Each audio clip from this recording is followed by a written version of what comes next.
I am totally ready for that. I'm just going to pull up the agenda, but Katie, you might, I don't know if you Yeah, have it available to just share. I can either share it or it's kind of out of order based off of our last email. Yeah. We decided just because time and this is a shorter sector meeting that we would go ahead and review Joey's implementation application first. So I'm going to post it in the chat again so everyone can pull it up and then, oh, I don't know what I just did. Okay, and then Do you still have the questions that we had from last time? Did we write those down? they might be on this. Let me Okay. see. If not, I will pull. I have an email too. Oh, Thank you. I was gonna pull up that email worst case. Okay. I haven't pulled it up yet either. I gotta do that.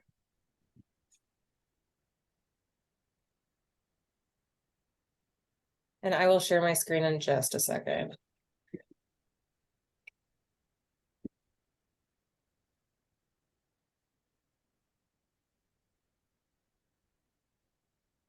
yeah, because we wanted to make sure we got that out of the way for you, Joey, and then we can send it on to the bigger group for the dollar bills. Okay. Do you want me to post all these questions in the chat? I don't know. There's just us. We could Or just for, okay. talk about them.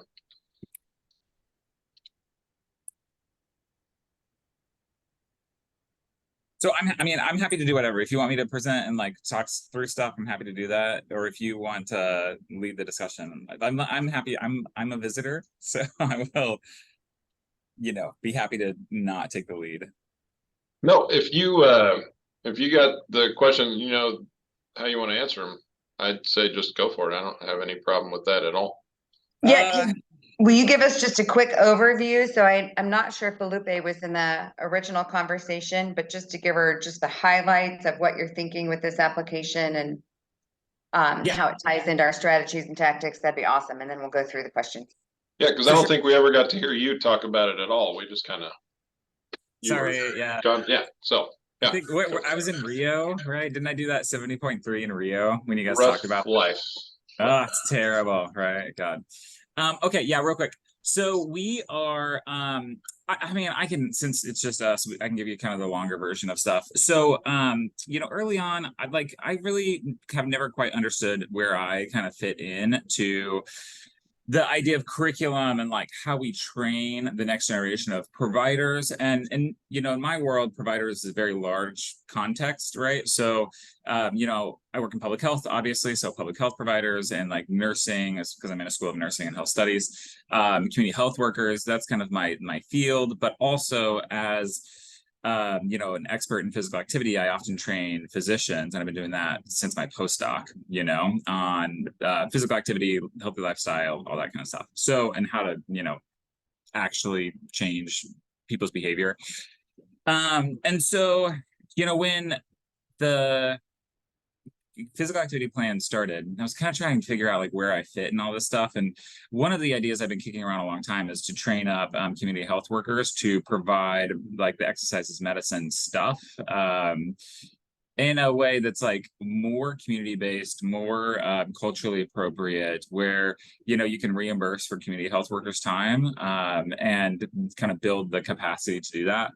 But there's no good like succinct training for healthcare providers on physical activity, and especially like community health workers and public health folks, right? So, as kind of like this part of this larger initiative of like building this capacity to deliver, community-wide physical activity programming from referrals from physicians, part of that is training. So we have a group of folks that, we work together on the national HIV curriculum stuff. I also do some HIV work.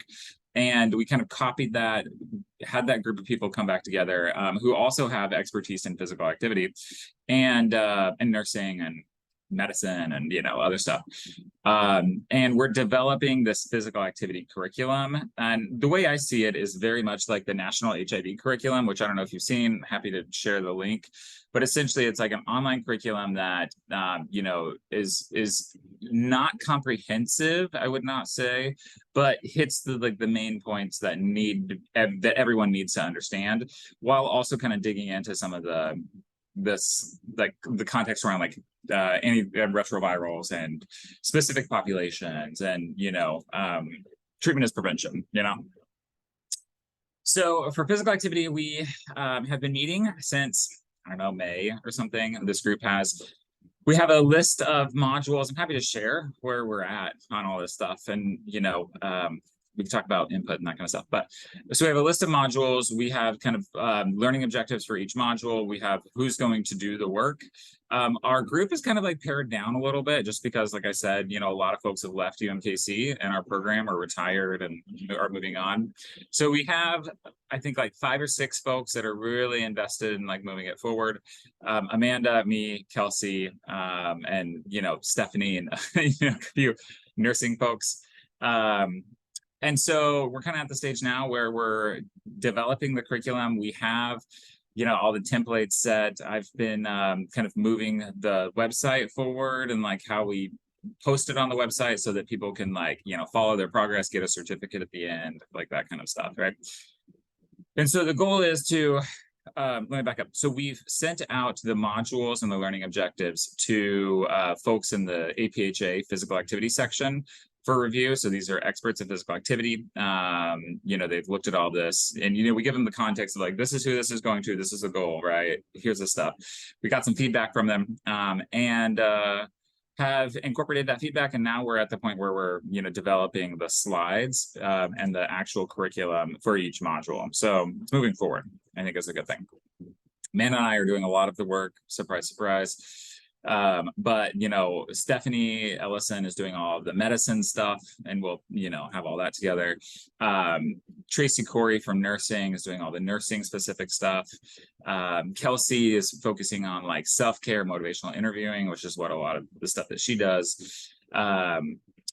Jamie Hunt is doing some stuff around community health workers and, you know, how to specifically target that group. So we see this as like, there are core modules and then like specific trainings for each provider type, right? So for medicine, Stephanie's stuff, for nursing, Tracy's stuff, for community health workers, Jamie's stuff, right? And so, yeah. Ask a question. Do you, and I think I know the answer from hearing you talk, but do you envision this being for people who are already out in the field working, not for learners, like true people coming up through school? I think it could be both is the easy answer. I think students can take it, but it's not as detailed as they probably should have in college around this stuff. But it's better than what's out there now, right? Like the students are not getting any of this information or very little of this information regardless. And so if we can like prompt them and like, you know, share our expertise, have, you know, the like, I don't know, folks at MCC or KU or other folks kind of like take what we're doing and like implement it or advance it. That's great, right? I will also say that this is like protocol. This is like version 1, right? And we will do updates as time goes on because that's what we're going to have to do. But also, Jay, yeah, for learner, like for people already in the field who, like public health workers who are not trained in this stuff at all, right? Or for community health workers. Honestly, I want to use it because we can put together a group of community health workers that can deliver our interventions. Then we can use this as like step 1 training and then do specific training for, you know, their job stuff. So that's the goal of this application. You know, honestly, I wrote this as like, I want to like be able to help support folks that are doing the work, right? So we're going to get it done regardless if this is funded. So if this isn't an application, if you don't think it's a good use of funds, or if like, you know, whatever this is, you know, if there's any kind of other concerns about that, then let's just move on and call it good. And happy to have you guys at the table, right? If we do want to fund it, you know, I put in here like $500 a person. I mean, like, happy to have input on any of that stuff. I think some of the comments that were said is that it's a little bit of money for a lot of work. Totally true, right? Other comments were like, what about Amanda, me, Kelsey, people who are the PIs of this and, potentially also getting a stipend. That's very common in academia. We do that kind of stuff all the time. And like, how do I say this? If you want faculty to do anything, you have to pay them more money to do it, right? That's just like part of how the academia works. So we don't think of any of that kind of stuff as a conflict. I think it's a little rude to like have a public meeting where that kind of stuff is talked about and like questions arise around conflicts. And so if there is any of that concern, happy to talk about it. But also, let's understand that like people are ethical people and we don't need to go down that road. That's just not, it's a messy road that like, I think was maybe a little bit inappropriate and unprofessional, but moving on with life. What's some other questions, Katie? I forget. Those are the two that like were big hitters on my list. Can you see them? This is the list I sent Leitner based off of the notes. Yeah. Thanks, Katie. Yeah. So 60 hours is per person, right? It's a lot of work. Yeah, if you could put it side by side, Katie, that'd be perfect. 60 hours is per expert. It's a lot of work. It is what it is. We're doing it. So moving it forward. How did I identify which sectors would be involved? I threw spaghetti at the wall. I think like sports sectors could be, public health is obviously a natural fit because we're going to use it for that purpose. Health, I mean, I think this is, the thing is obviously within the tactics for this group. And, happy to have other sectors review stuff and happy to like, we want to make this good, but we also want to get it done, right? Knowing that we're going to have a review and like we're going to have, version 2.0. And so if somebody wants to be involved, like, yeah, we can send it to anybody or get their feedback. If there's a list of folks, that's even better. But, ideally we like, it's hard. I think for a lot of folks, it's hard to give feedback on something that they can't see or hear or touch, right? So the concepts of like, oh, we could talk about concepts all day long and what should or should not be included. But I think once we have version 1 done, then we can go back and say, okay, there's a little bit of duplication here. There's, you'd never talk about this really important concept, knowing that like we can't fit everything into one thing. So however we want the sectors involved, I'd be happy to talk about that and get feedback on that. They're not involved yet, right? Which I think was another comment in there. Again, I think that we should stay away from that kind of language because like, it hasn't been funded yet. So how do you request or mitigate, what I'm saying? Yeah, no, I think that's a great question. I think, so what I've seen in the big group when we decide these, the thing that seems to hinder or be the biggest question for everybody is how are you going to get other sectors involved? Like, do you have a specific plan to get them involved? That seems to be the kind of biggest point scale thing that we need to add to it. Because I think you've obviously got a good reason to do it. It's clearly part of the healthcare sector strategy to improve education and stuff. So I think the big things are what other sectors can we get involved in? One of the things that jumps out to me that's not really on is just the community part, like the Parks and Recs. Like, can this be even modified or something so people in those groups can be involved and learn stuff, even though they're not healthcare providers? I mean, like, I guess, because like you said, it's going to be a little more overview, cursory, not super in depth, like a whole, med school or nursing curriculum would be. So would it even be appropriate for those kind of folks who aren't in healthcare? Or is there like tiers of the modules that you could even create as you're going through them? If you did something like that and made that a piece of it, I feel like that would be a shoo-in for getting some funding, just based on what I've seen. And Shelley's been in those meetings too, so she kind of might have some input on that too. Yeah, I'm happy to. So I think from what you've already included in here, this is clearly public health and healthcare, which already makes it cross-sectoral.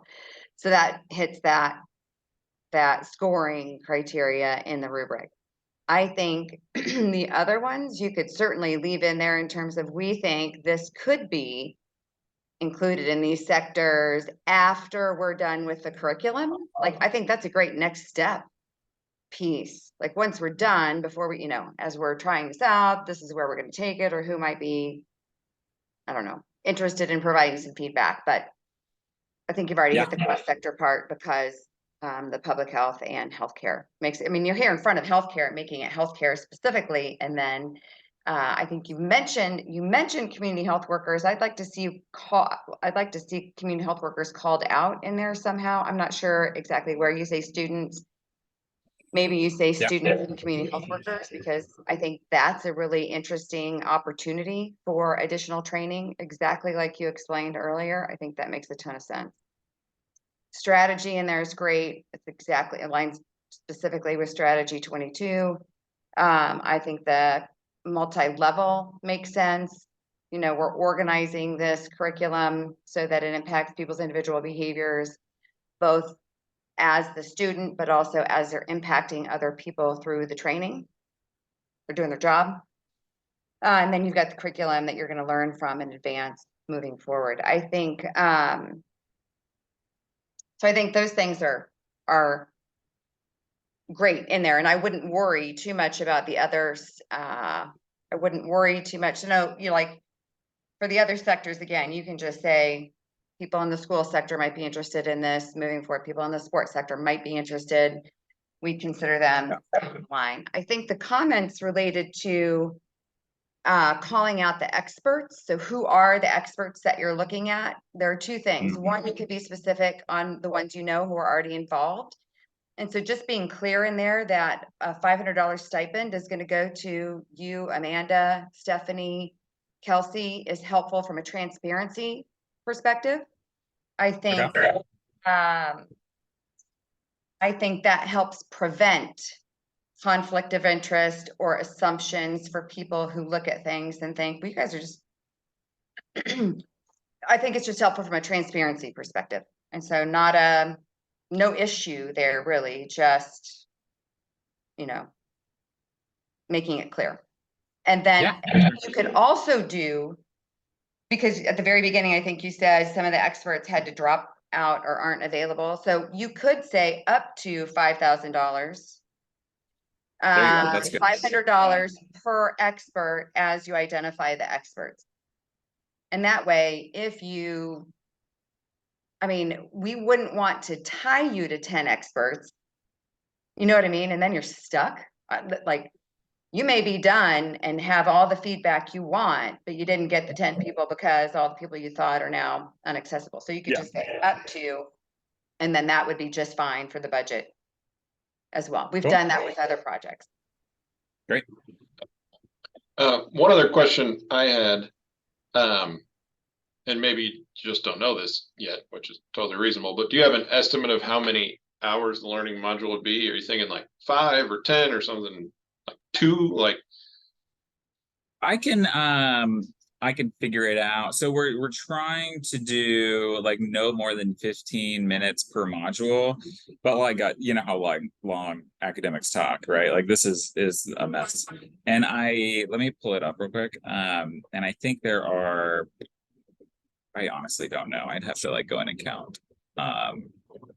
It's gonna be several hours is the easy answer, Jay.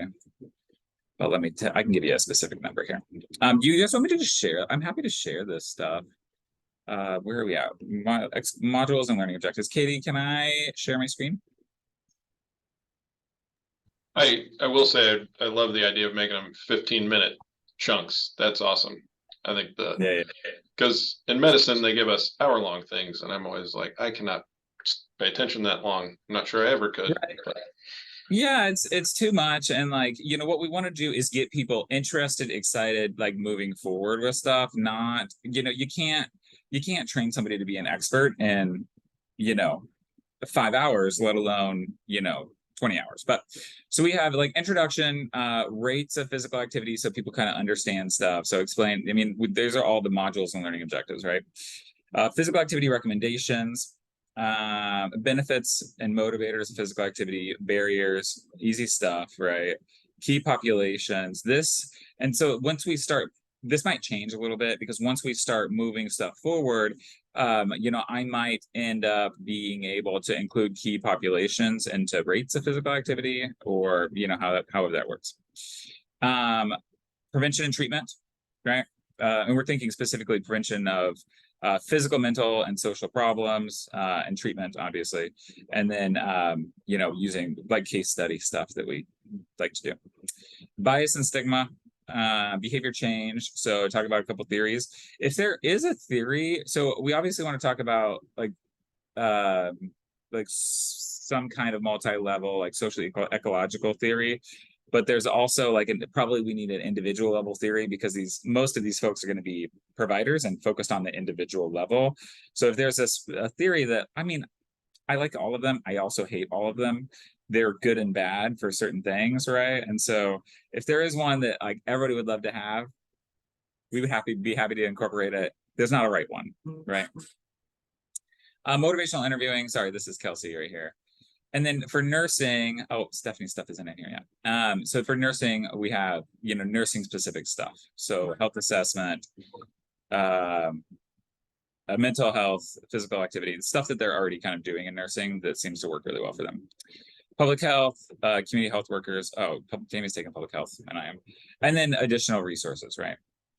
For Stephanie's stuff, I think it's actually in the one before. I didn't include it in this one because we're still working on getting feedback for Stephanie's section.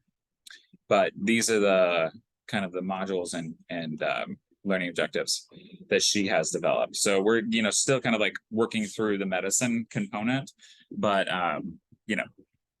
stuff's awesome. So it'll get done. Yeah. And then are you thinking at the end some like UMKC badge or certificate or something that they would get? Yeah, so we're gonna host it on the Active Lab website right now. But we're going to use, if I could find my notes from a call, I have it like started and uploaded, but once I like uploaded it into our system, I don't know what it's called anymore. But it's like, there's all these like online trainings that we all have to take, right? It's kind of the same process. And so you like log in, you do your thing, you go through, answer a few questions after every module, and like 2 or 3, not like 10, right? And then at the end, it's just a completion certificate and move on with life, right? Like nothing crazy. Perfect. Yeah, that's the only things I had questions about. Cool. So I have my list of things that I can change on that application and then send it back to you guys. Anything else I need to do? No, we'll I mean, I can talk about it at the thing, or Shelley can, or I don't know. I think that's usually how we do it, is Yeah. one of us, Yeah. who's ever in the sector submits it. Yeah. Shelley, he needs to get it in by Friday. Am I right about that? That'd be- That timeline?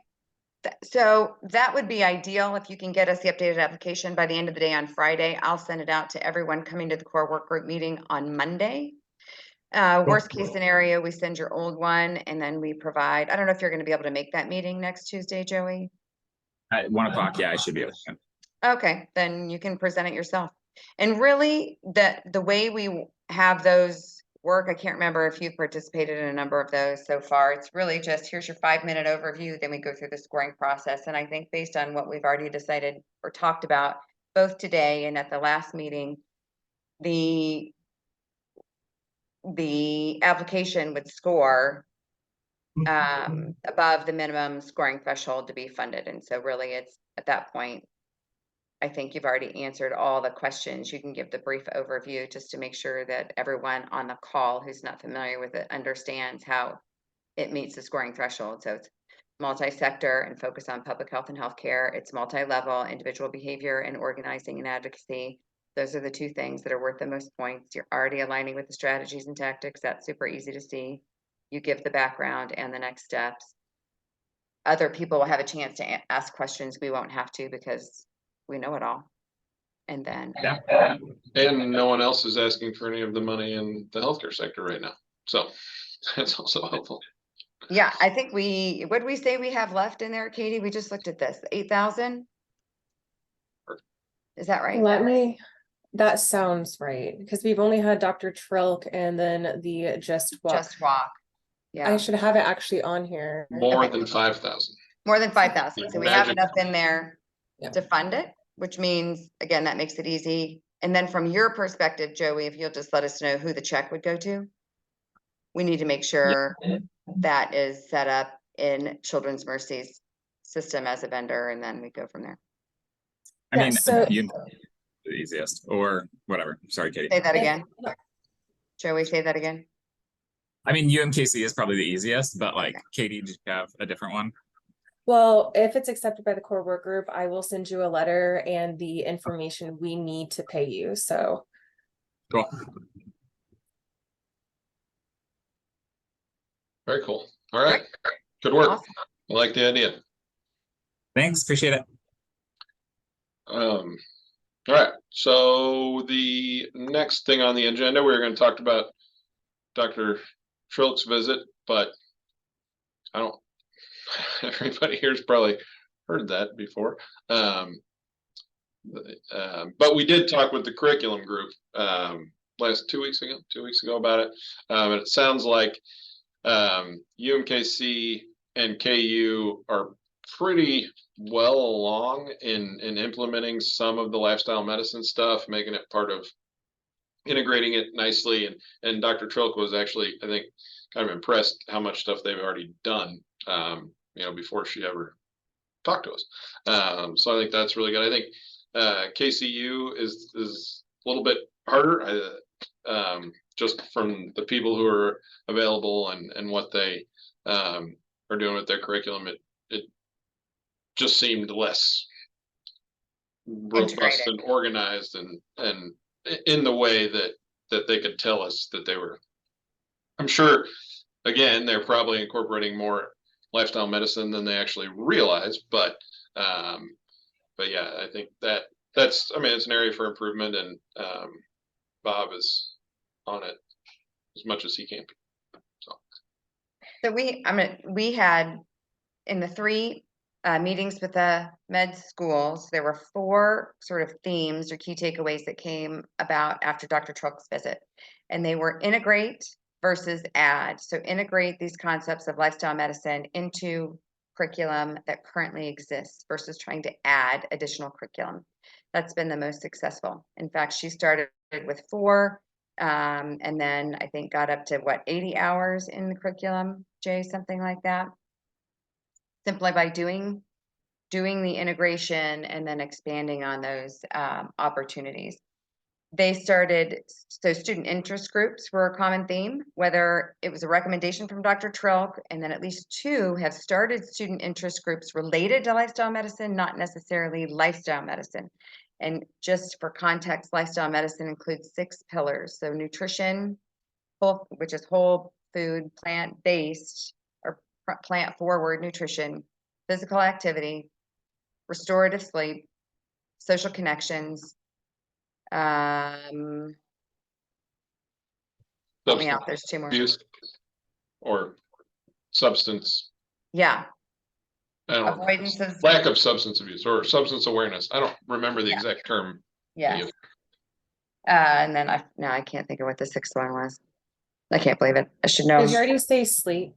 Mhm. Okay. So all this to say, the student interest groups can be around lifestyle medicine. They can be around one of those 6 components, but it's taking a group and having the students start moving that forward. The third takeaway was student self-assessment and self-care and integrating that into the curriculum piece. So Joey, that, I don't know, if that's an opportunity to include in your curriculum, but it's really, if you can't change your own behavior, trying to help someone change theirs is really difficult. And so they are doing their own self-assessments related to nutrition, physical activity, sleep, etc. I love that component that they are recommending, and then connection to And community.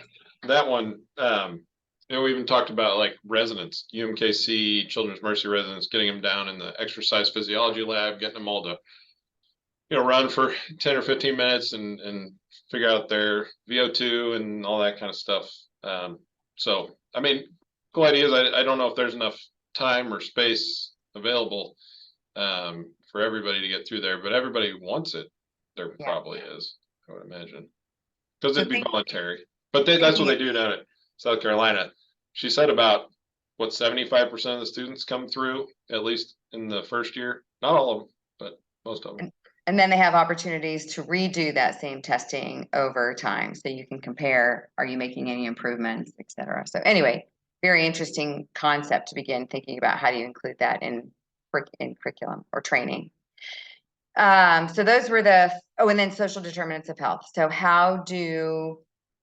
and connecting to community resources. So once you are focused on these 6 pillars and you're trying to help people make individual behavior changes, whether it's yourself or for your patients, how do you then connect them to community resources? What are the resources that exist? And so not forgetting that as you're planning for training. So I love that.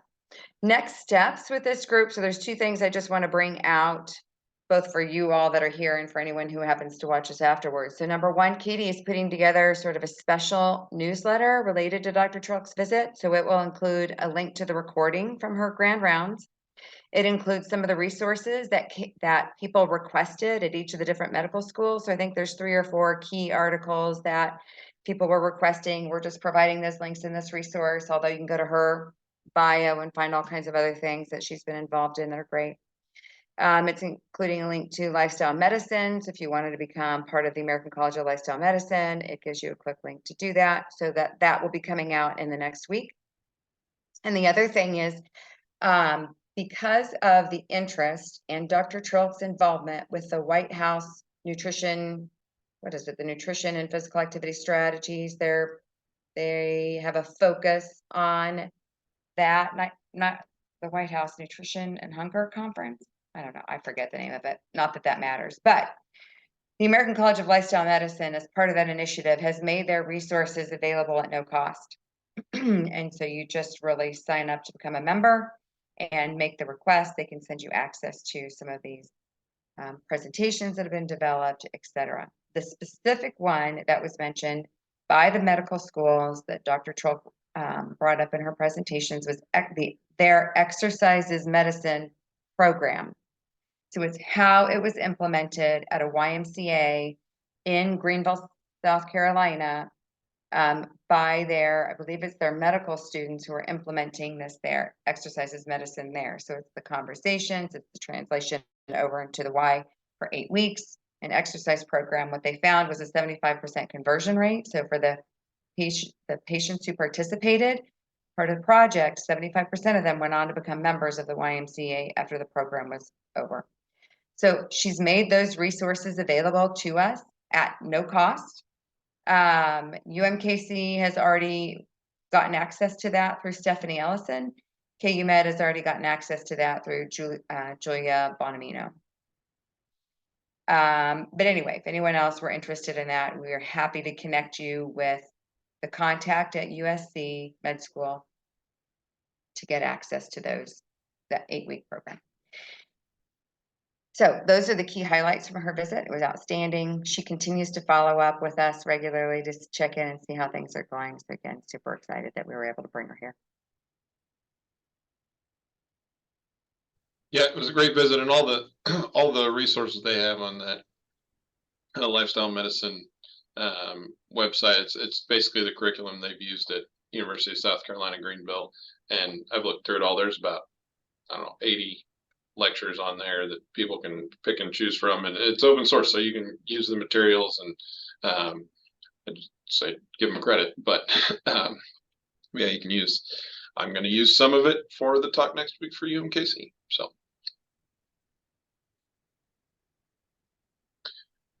All right, and then, we talk walk with the doc updates from this morning. Katie, I think you were in charge of that today, so. Yeah, so we just started our program back up at Harris Park for their fall programming. So it aligns with golf at 6 p.m. on Wednesdays. We had our first walk last week. Shelly actually led that walk along with her dietetic intern, Kyle Beats. There was only one participant, but they did hear about the walk through our email communication. And they also really are interested in how we plan to connect with other walks, such as KU Med. And they're excited for us to bring more walks in the community. We are still, Shelly, actually, before I move on, did I miss anything pertaining to that walk? No, perfect. Okay. We are still in need of healthcare leads for our next 3 walks. That includes tomorrow, the 20th and 27th. So if anybody is interested in leading one of those walks, please just reach out to me, or our Just Walk email, at it's justwalk@cmh.edu. That one's probably going to be easier to remember than mine. And what's the then- time on that tomorrow? So tomorrow it's 6 p.m. I will actually be there as a general just volunteer. So I will be bringing all of the setup equipment. It's pretty much just sign-in sheets and stuff and flyers, but I will be there to help out and support.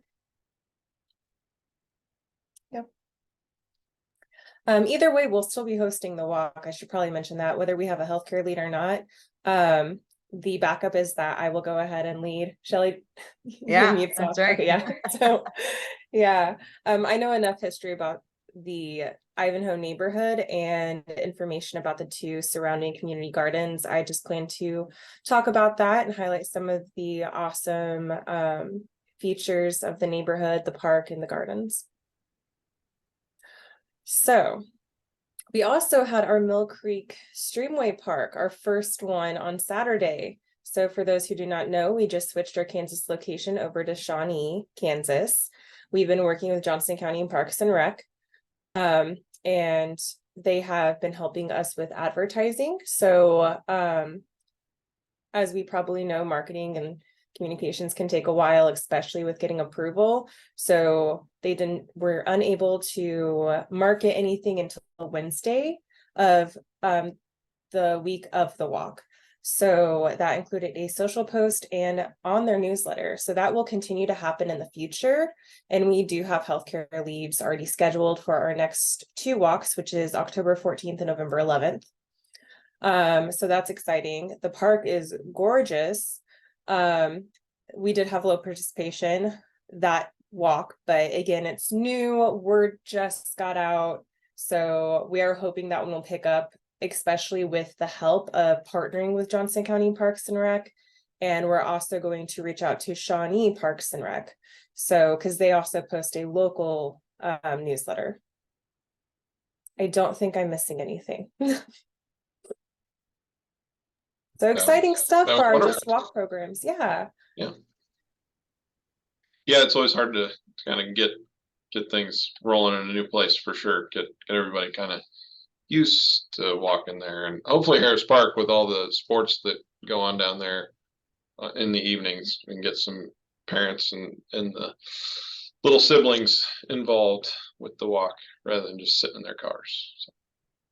Yeah. And for anyone interested in our new Just Walk location in Kansas, I do have a link. So we have our information updated, and so it includes our next couple of walks. So it's technically on the 2nd Saturday of every month. And if anybody hasn't been to Mill Creek Streamway Park, it is stunning. The trail, I'm probably wrong. I want to say it's like, I know it's over 20 miles. So It's an awesome place. I recommend visiting it, whether or not you are volunteering at one of the Just Walk programs. Yeah, it's a great place to bike. And no one who volunteers is expected to walk the full 20 miles. So, Yeah, no. We are walking based off of time, just because you can go in any kind of direction. So walks are kind of just based off healthcare lead. We'll walk one way for like 20-30 minutes and walk the rest of the way back the same amount of time. perfect. Thank you, Katie. Absolutely. And then our last part, we're going to have Dave White talk about the billing and reimbursement, but he is not here, and I don't know if he sent either of you any updates on that.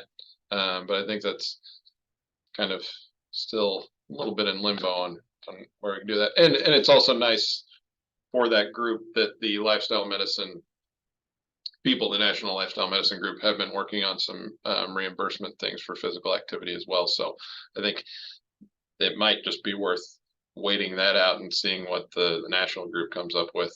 But we're going to talk with Dave about that later. All right, well, we're right at 1:01. So unless anybody's got anything extra to add, I think we can cut the meeting off and see everybody in a month, right, Katie? I assume. Yeah. So the next meeting is Tuesday, October 10th at 12:15, and I will be setting up the Eventbrite immediately after this meeting. Perfect. All right.